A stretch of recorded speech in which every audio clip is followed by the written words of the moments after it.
I am moderated for today a very honorable and respected Dean of English Department, Dr. Nukhbah Langah, has served as Dean of Humanities and has been Chairperson of English Department here at Arfa College University. She conducts interdisciplinary research in the field of post-colonial studies and contemporary South Asia. Now, I would also like to thank our Honorable Dean of Social Sciences, Professor Dr. Sikandar Hayat, for being here, our Rector, and also our Honorable teachers and advisors for being here. I would also like to tell you guys that English Society and Brisbane History Society, both councils have worked very hard to make this session a reality. So thank you guys. Over to Dr. Thank you so much. It's an honor to be here for this collaboration between humanities and social sciences. I thank Dr. Sikandar and Ms. Naomi from English and History Departments. And it's my honor that I'm here today with my Honorable Professor, Arfa Sayeda Zehra. And perhaps it's the first occasion that we are together on one platform having a dialogue on history and literature. So I hope you'll enjoy the discussion. We're going to start the session with a broad question, Dr. Saiba. Can history be biased, or is the claim that history is a documentation of real life? This is on. It's on. Thank you so very much. Like any intelligent person, she begins the discussion with a conflicting issue that at least guarantees interest. History itself is not biased. History itself, I repeat, is not biased. It is always the politics that makes it biased. They have to write their own narratives, and because their narratives are most of the time not trustworthy, so they find a refuge in the historical process and try to prove themselves right. But history, as kind as it is, it can be very unkind. And they will simply cut neat slices of those political selfish needs and bring it to us threadbare. And in this respect, and in this process, what we have really gained is that we get very good books on politics and very good books on history. They don't remain one-sided. I'm one of those believers that I think that the conscience of the academic is still very active. It appears as it is not, and you will be taking few names and I will be adding few names, but this keeps, at least at the academic level, extremely interesting. And I'm a very humble student of history and humbler student of life, but I've learned that when you read something, you get really absorbed into it if the narration is good, but you also are able to make a good critique out of it. What has really happened in recent years, especially in the context of history of India and Pakistan, that we have gone more writing about emotional history, or let me take a very good name so you understand that I know something about history, that historical revisionism is taking place. And there are few names who are such wonderful scholars, but they are falling in the trap. The history, to me, is a record of the past, and it has to be extremely careful, and literature is a reflection over that history. Literature can use the luxury of fantasy, imagination. History is not allowed to use that luxury. So history has to be very cautiously honest, because honesty is not a thing which people easily accept. Thank you. So thank you, ma'am. Coming to the question about literature and history, the bridge between literature and history again, that can be actually detach fiction from history. And for instance, can literature talk about historic tragedies like partition or gender or social consciousness? For sure. For sure, if possible shortest answer would be, history, as I said, is a record of life, and a record of life should be complete.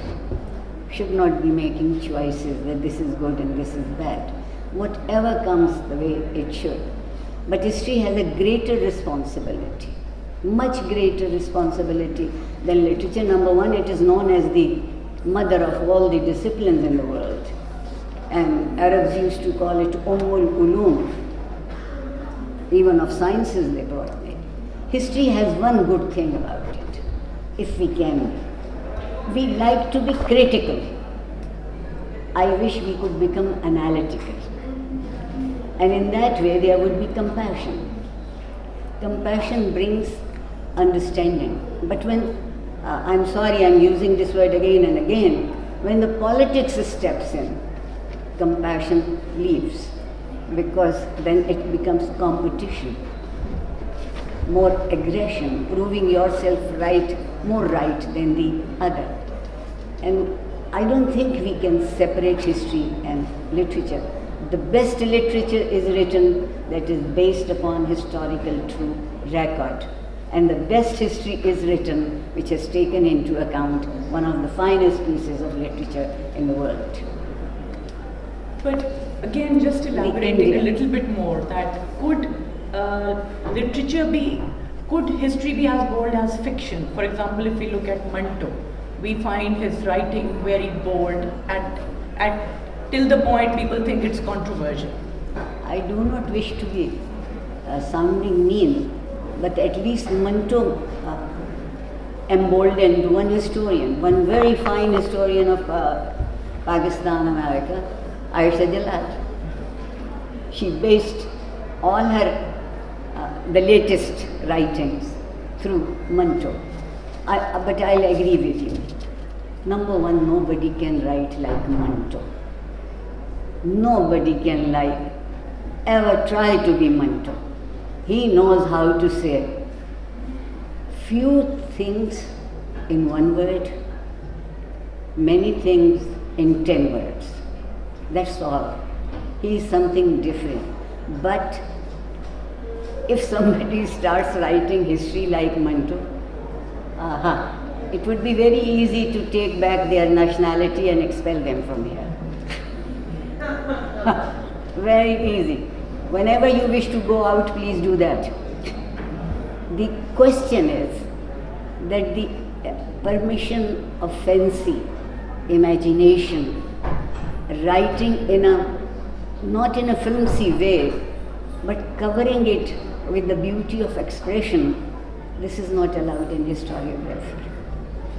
History, as a very humble student of history, I expect, should be cruelly honest, but compassionately narrative.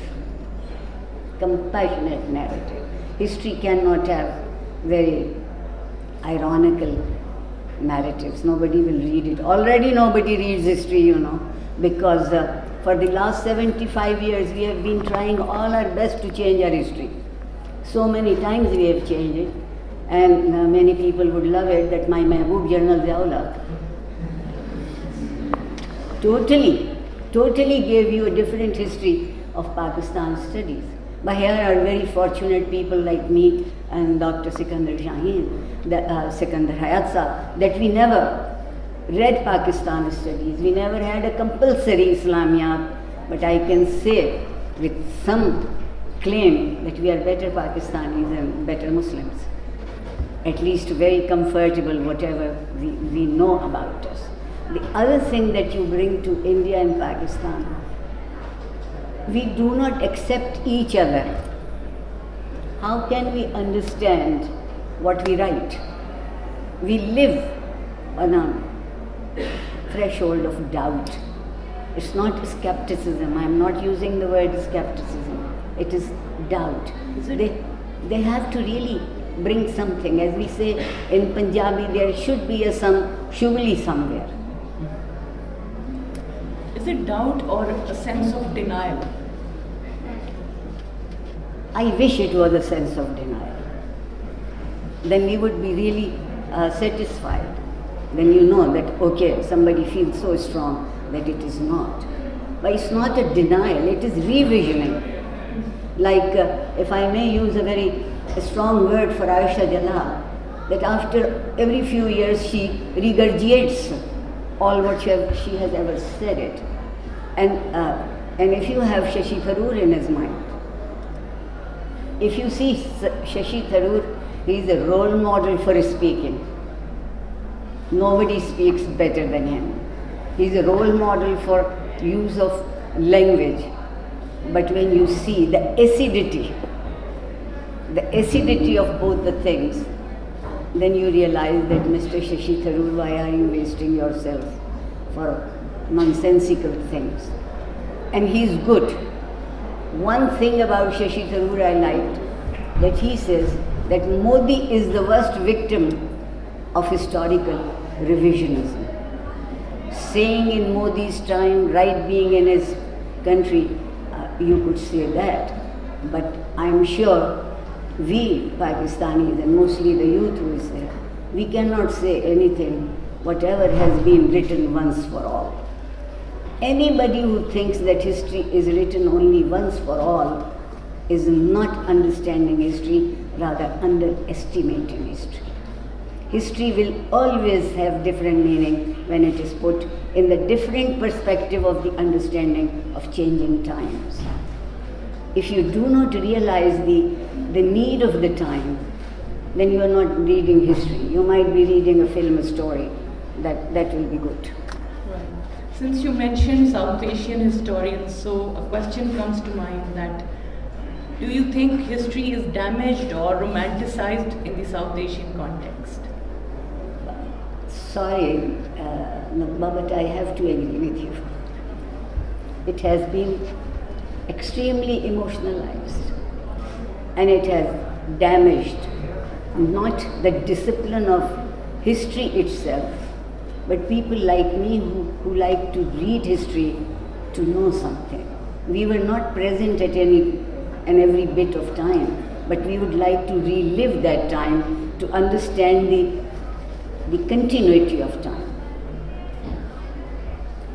And if somebody wishes to understand the continuity of time, then you can only have through history. Fiction doesn't give you that logical understanding of a record.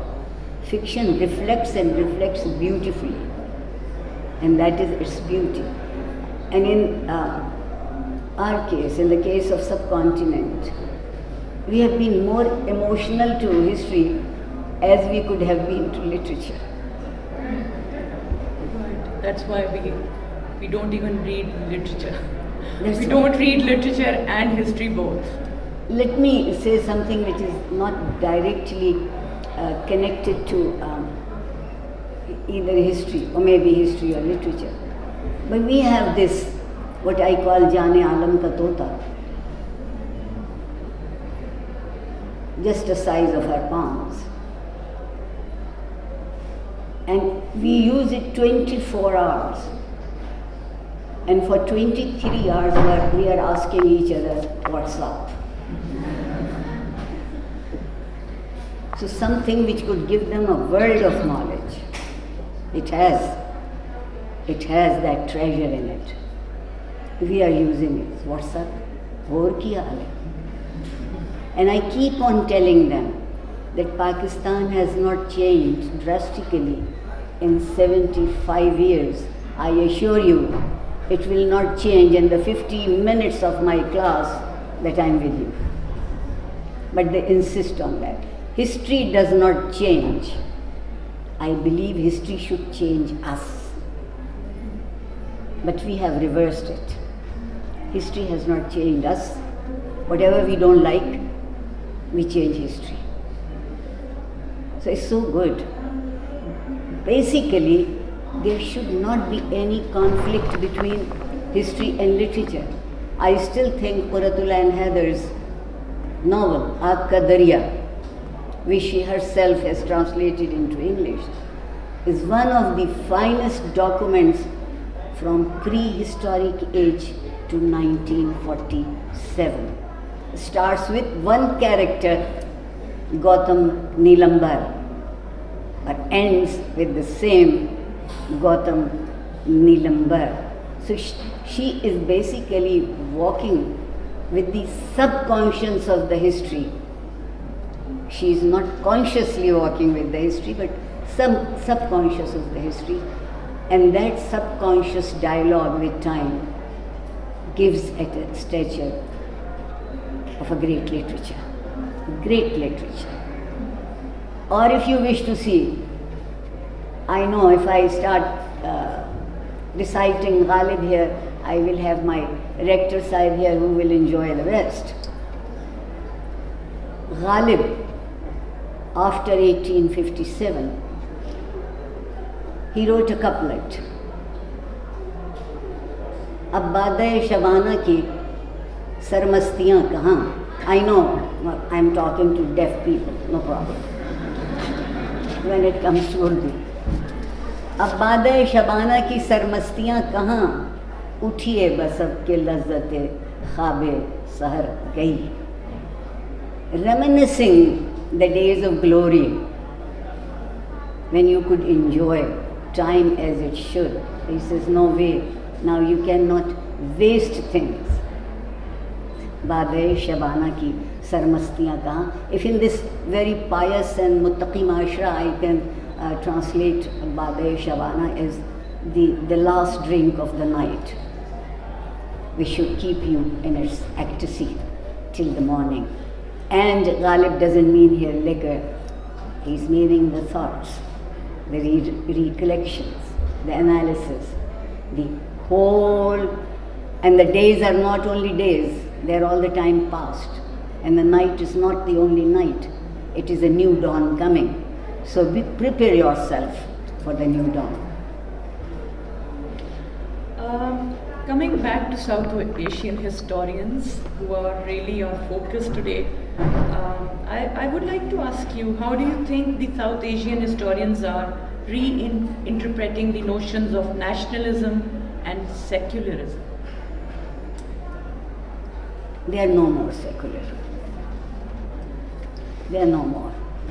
At least we have taught something to India, not to be secular. And in my ignorance, I do not think secular means being irreligious. Secular means a life, a society, a country, a mindset of social justice. And that's why I think any religion in the world is secular. They only advocate social justice. What you like for yourself, you should also like for others, simply. But they used it and made Karl Marx the target of it. And we did not understand Karl Marx either. That is why the all Russian idealism died in 90 years. The question is, why don't we try to understand this word secular in its true perspective? Because if we understand secular in its true perspective, we will be the best morally oriented people.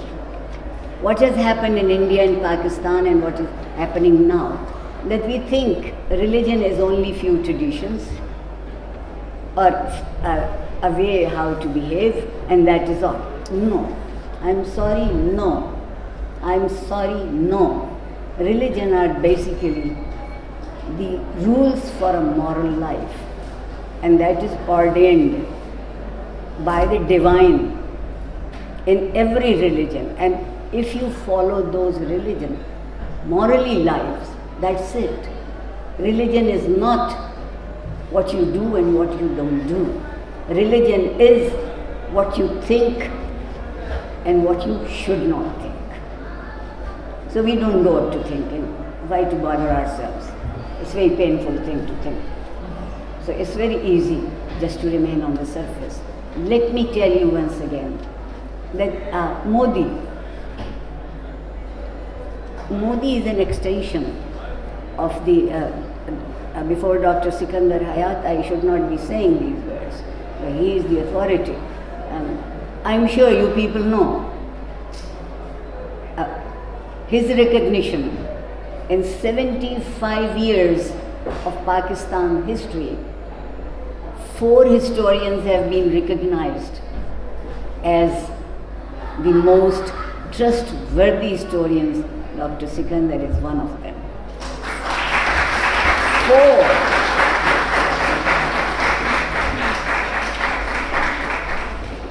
But what we love in history, what was Naseem Hijazi's novel? और खून बहता रहा.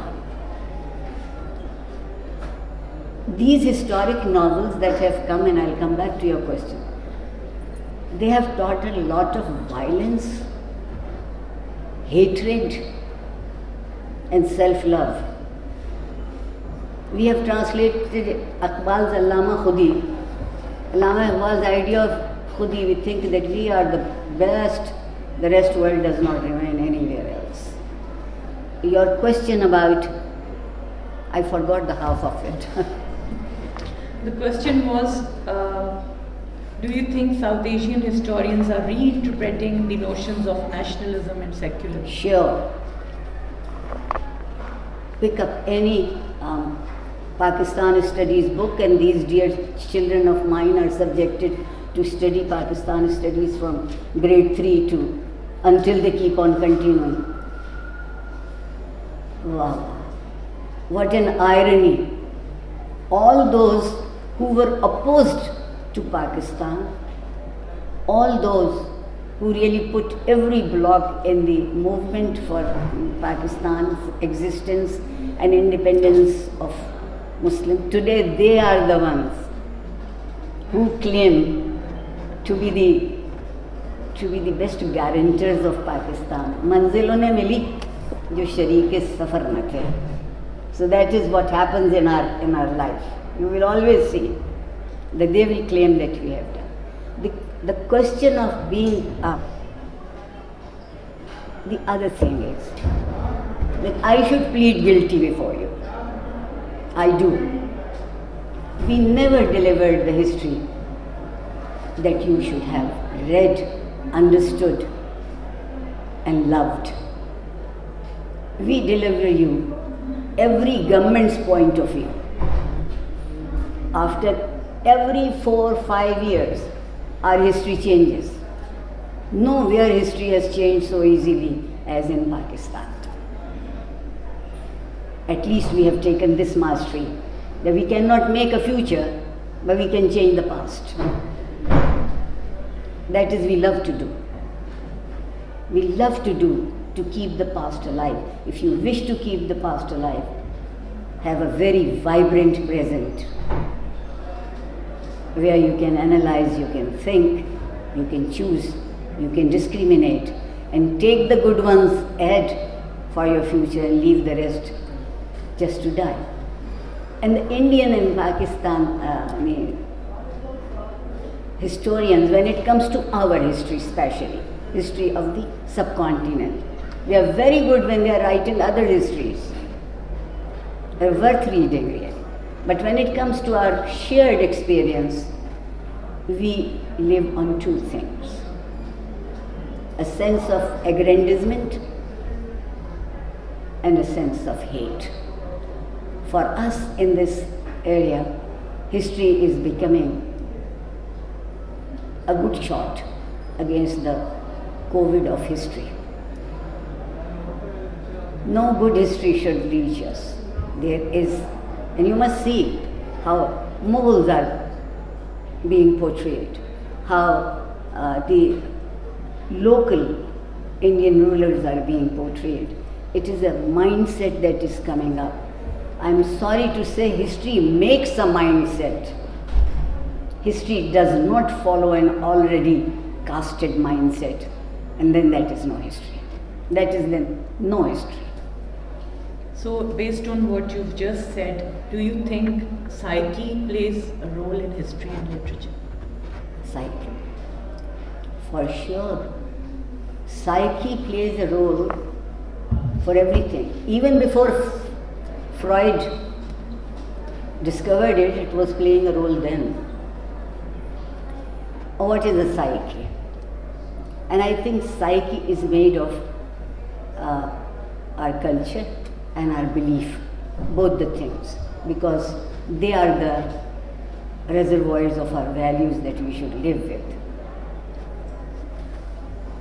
The kind of psyche, especially after my Mehboob General Ziaul, it is the third generation sitting right before my eyes that I am seeing a victim of those conflicts. I don't blame you at all.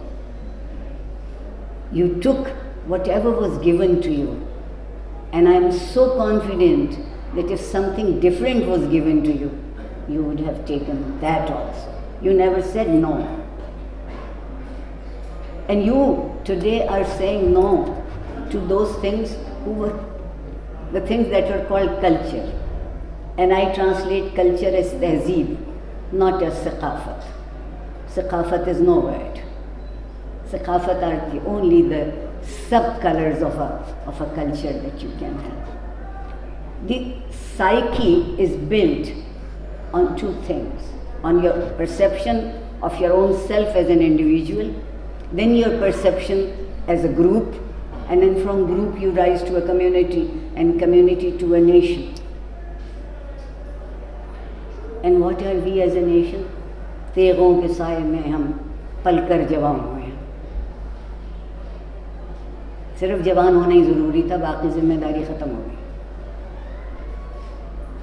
The zimmedari starts after being youthful. 65% of Pakistan's population is you. Clap for yourself. And if there could come any change, it will not come through Arfa. It will come through you. Though I refused to grow beyond 16, when it comes to my ambition, when it comes to my dreams, when it comes to achieve something. But you have to do it, and you can do it one thing. The thing you have said about it, bring me one more thought. You people have not been taught or encouraged to have a dialogue. We accept orders, and then we repeat those orders in our slogans. Arfa believes that slogans have a very short life. They are very easily dissolved in the air. Talk to each other in whispers. A whisper never dies. A whisper never dies, and a whisper never lets you be falling in your self-love. And the question of psyche is to make you sensitive about the others. And I will go back again to any ethical standard where life is when you think for yourself, not for your own self only, but for others that you are around you. But we Pakistanis have a lovely psyche. We will change when everybody else will change. You change, and then everybody will change. Your change will make a difference. Even if one person changes, one is less in 22 crore. The moment you say 22 crore, you think it is IMF's gift. No, it is not. No, it is not. And then, religion should be our strength. For our psyche, religion should be our strength. We have made religion as our weakness. And what the religion is, houris of 130 feet of height, that is the promise to all gentlemen. A great Maulana, I should share this with you, told me once that Dr. Arfa, आप बातें बहुत अच्छी करती हैं. I really got happy. But I was paranoid also. Okay, what is coming next now? And then he said, but I want to make you sure that you will not go in heaven. I kept on smiling. And that crossed him. And he said, you're still smiling, you won't go to heaven? I said, yes. He said, why? I said, I'm so happy. God has delegated his duty to people like you. Because I thought I will be judged somewhere up there. You have already started my judgment here. This he didn't like. And I said, you're not believing me? You won't go to heaven. I said, let me tell you, anywhere that you are not there, to me is a heaven.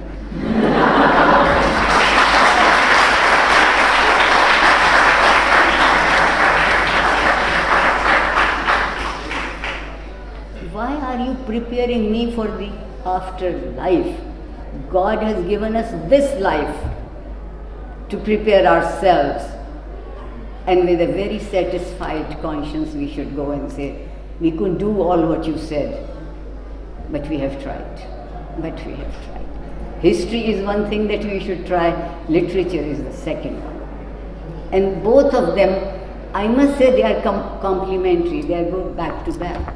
History gives you facts, sometimes very ugly facts.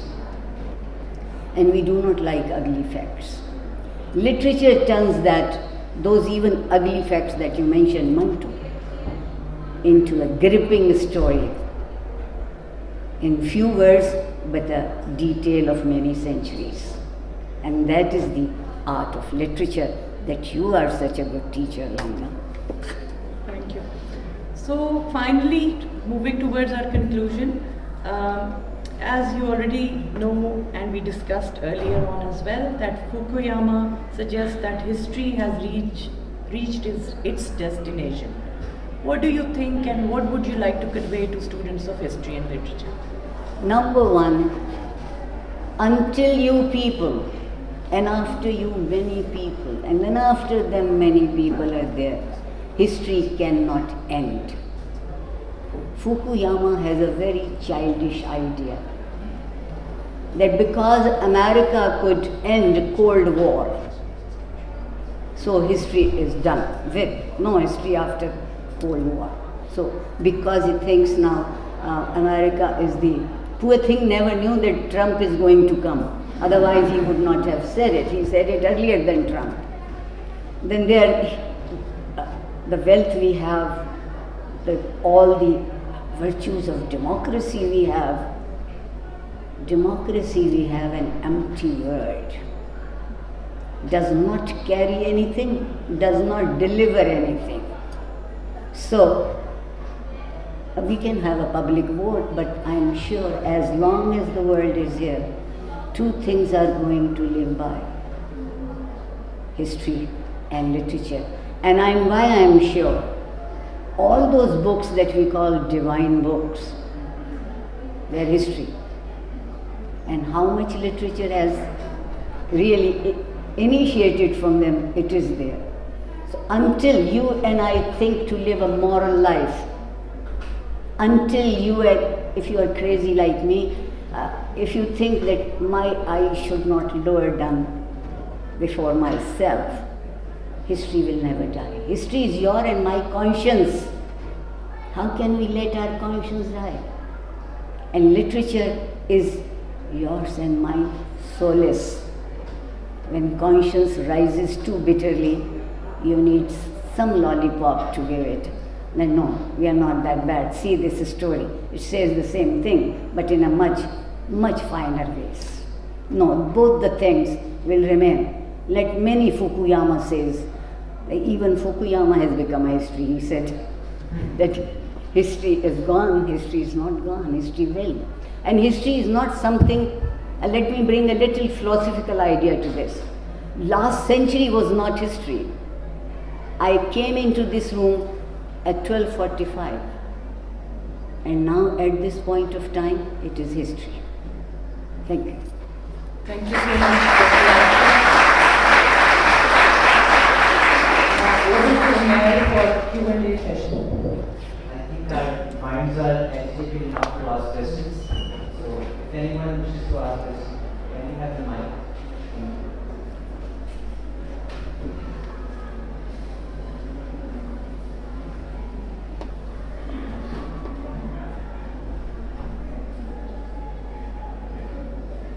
Thank you, ma'am.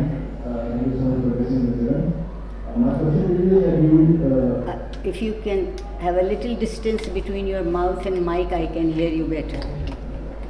my question to you is that you said that history teaches so much about peace, that we can learn so much about peace from history. Like you said that politicians make us fight each other, but if we study history and not history, ma'am, isn't history full of wars, conflicts, and chaos? So all human civilizations and violent kingdoms. So how can we conclude that we can learn some elements of peace from this event? Number one, I don't remember that I used the word peace. Number two, I still do not get your question. Anybody who has understood can repeat it to me. He is basically saying that history is full of war, chaos, and conflicts. So what can you conclude of it? History doesn't initiate wars. History doesn't fight wars. History doesn't claim war. मारेंगे, मर जाएंगे, that's all. And marna we have come so easily. And we use this very aggressive language I am reminded of. मुझे miss call मारना. We can't say कि मुझे miss call करना. मुझे miss call मारना. And the best मारना I heard in the FC cafeteria. एक 7-up इधर मारो. Do you see the aggression? History is our reflection. It is our record. It doesn't come from Mercury for us. If we wish to change, history will change itself. What we would love, that if I could put all my sins burden into someone else's lap, I'll go to heaven.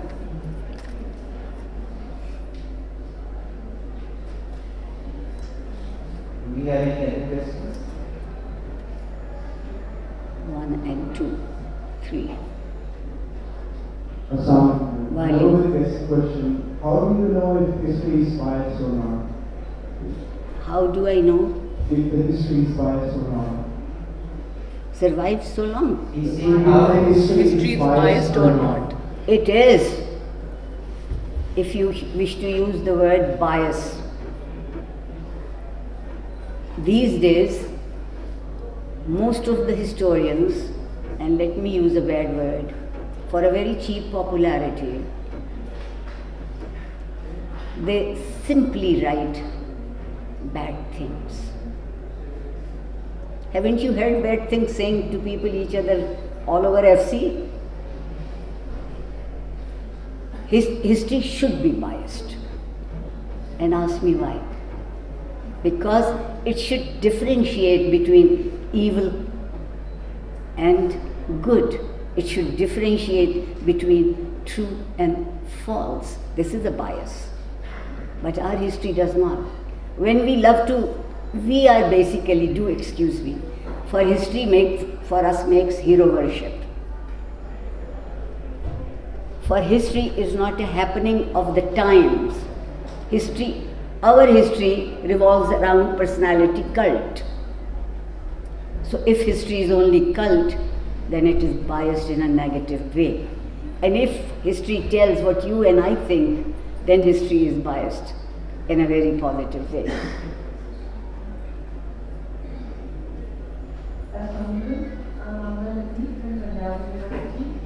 This is my second year of PhD research. My research is interdisciplinary, history into literature. My question is, colonial modality promoted the pattern narrative of religion and nationalism. So how a South Asian historian can come out of it when writing history or research into history and literature?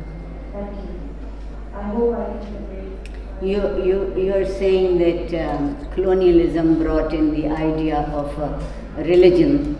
No, colonial modernity, it's just a religion, they use it, they promote it, nationalism, they use it, they promote it. But still, after in post-colonial era, he can't come out of it. We are using religion, we are using nationalism, and it for impact, heavy impact on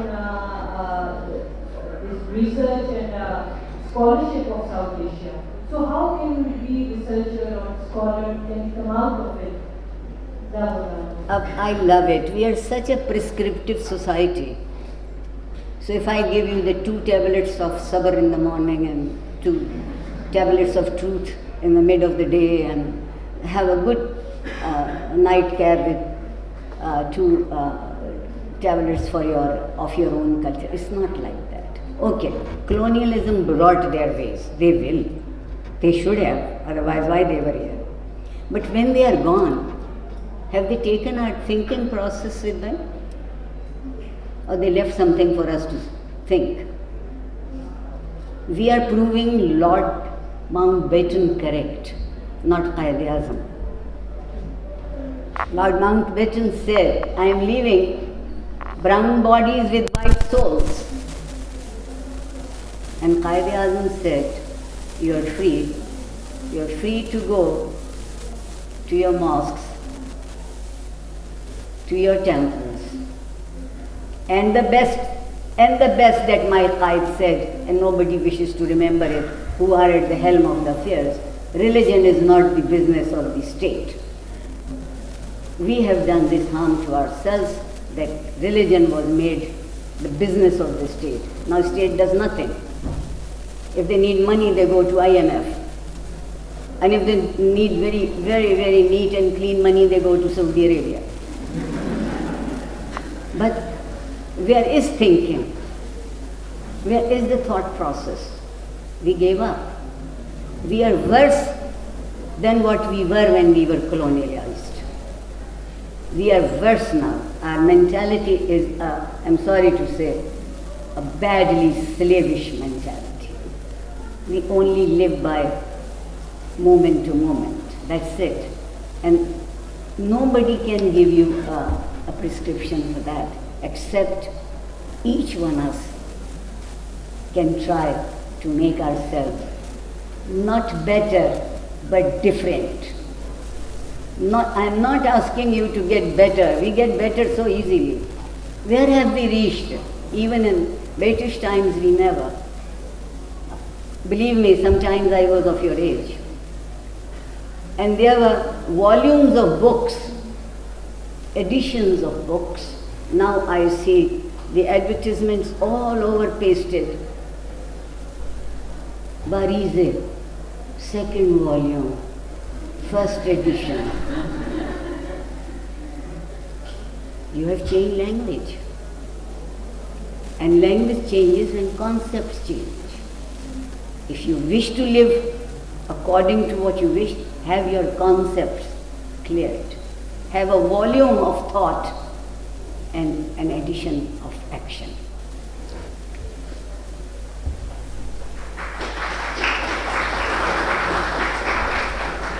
I honorary lecturers with Jonathan and Aidan. This is basically word effects. Thank you everybody that's here. It's amazing to me that this attracts so much. Well, that's not really amazing because when I heard that Dr. Arfa was speaking, I wanted to come for sure.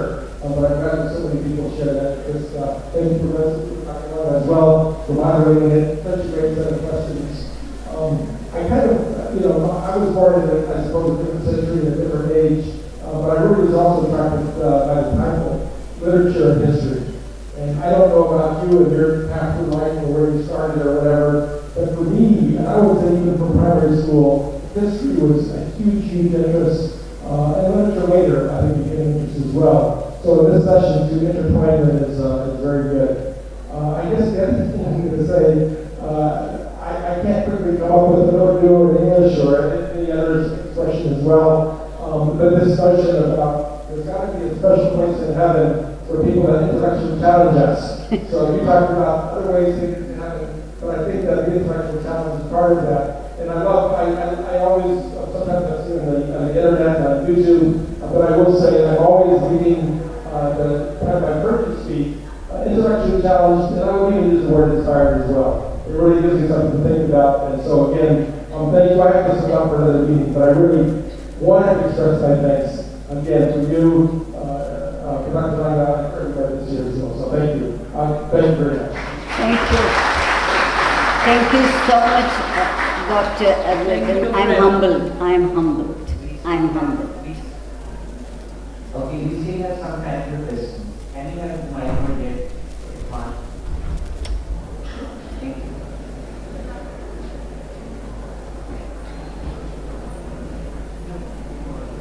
पानी P रही हैं?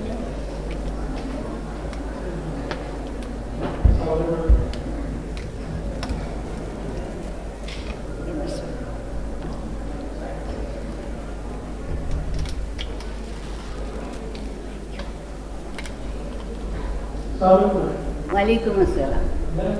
My question is that you said that history is biased, and history is also needed for a better future or a better present. And if it is biased and it is subjective, then what form of history do we believe? What narrative do we believe? If we are so much intricate on these things, then it is quite difficult that what is reality and what is sanity.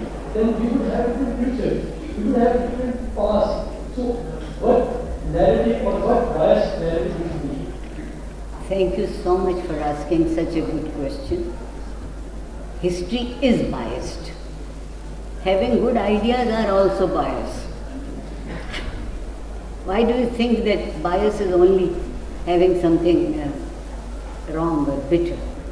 History gives you, even when history appears to be not negative, it gives you a power to work as positive. Subjective. You brought a very good word here. With whatever confidence I have, I think history should be subjective. The science people are doing all the objective job, let them do it. Why I am saying that history should be subjective? We human beings are not formulas, that we can be judged to formulas of nature, of science. We are judged by our own nature, and that would be subjective. A subjective but honest, subjective but true to yourself, subjective not to please others, subjective to please yourself.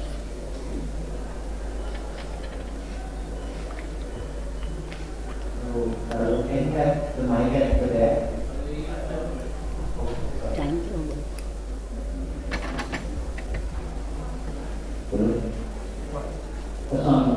Oh, we have time. We have.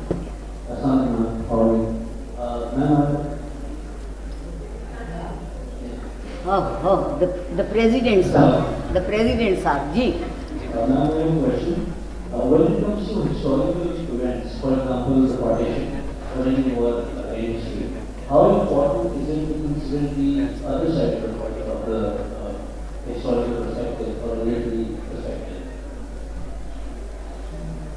This is a totally an hour-long discussion on partition, but let me tell you one thing. It is considered as the most bloodiest partition and migration in the world. And why it happened? Because it was not organized. It was not thought about how people should be exchanging. The other thing was, Lord Mountbatten was in a hurry. He had to go and be the chief of the Royal Navy of India in England. So partition was preponed. How we can do is go and read some Urdu stories which have been translated also in English, because I know our mother tongue is English and Urdu is only our national language and we use it sometime. And we do the same sloop with Urdu as we do with everything that is national. So let's start taking a pride in ourselves, number one. and let's try to be very honest. Let's not try anything from history, whether it is partition or whether it is rehabilitation, as a matter of creating only mercy. We should not be begging for history. Correct it. And it is the bloodiest history. And Urdu fiction, I think, has done the job marvelously on both sides of the borders.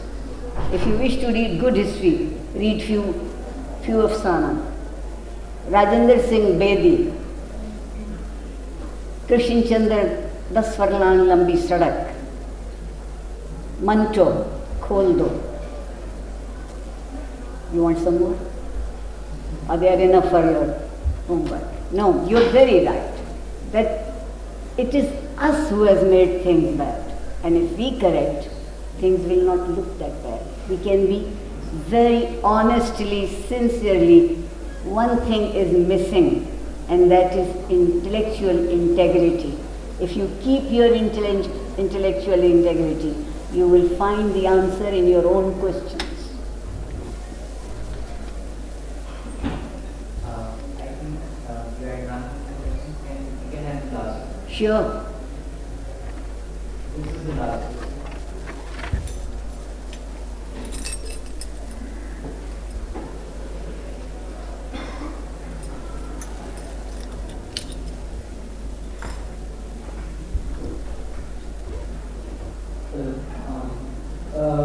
When you focus your loss thing on saying that history should be biased, but you do talk about that there should be an honesty with subjectivity while presenting history.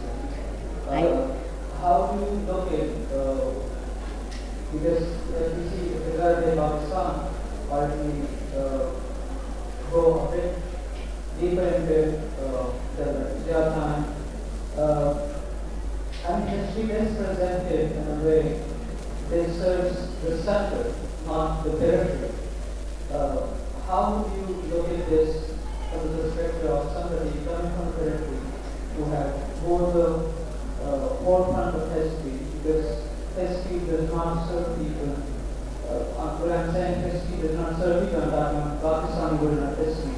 It is being presented in the history books, in the past city books, to young kids, even now with the residency coming. So how do you look at this? Because if it does not give space to people from the periphery, and you're saying that history should be biased, because whoever is writing history is at the center. And also, if you can also comment on your saying that historians are writing for maybe for popularity, and you use the word cheap popularity. How do you look at that aspect? How do we can encounter the producing literature? How can we come out of that sense for popularity or reach for popularity, becoming popular? How do we counter that with television? Thank you. Whatever I could get from your little speech, that one thing that you do not like, that history is biased. So we have to define bias. No adjective is only positive. I have a language teacher sitting next to me, and neither it is bad or good. We have to make a judgment for that. You are very right that history is basically written in the mind of the historian. And the mind then becomes the storehouse of all the information that he shifts, what to write, what not to write. And what is your concern? I mentioned honesty, I mentioned truth, I mentioned sincerity. I mentioned intellectual integrity, the word that I was holding with myself for an hour. And I will say it at the cost of making you, many of you, angry with me. that the one thing that we lack badly is intellectual honesty. Whenever an assignment is given, Google alayhi salam comes to our help. And a one click brings the whole wahi right there. And sometimes we don't know what we have to take and what we don't. So they will say, oh, as it was said in the last chapter. Okay, thank you. Yes, you have written it. Why do we do that? Hindu, Jew, Christian, conspiracy. We always do things because of these three. This history of conspiracy, finish it. Try to stand on your own 2 feet and try to follow your own very simple thought. One thing is known as character. Even the disciplines have a character too. And we are defacing those characters. I'm sorry. Now I would like to invite our statutory advisor to come and present the solemnity of command. That is the best. I would also raise the history Society laws to come on stage.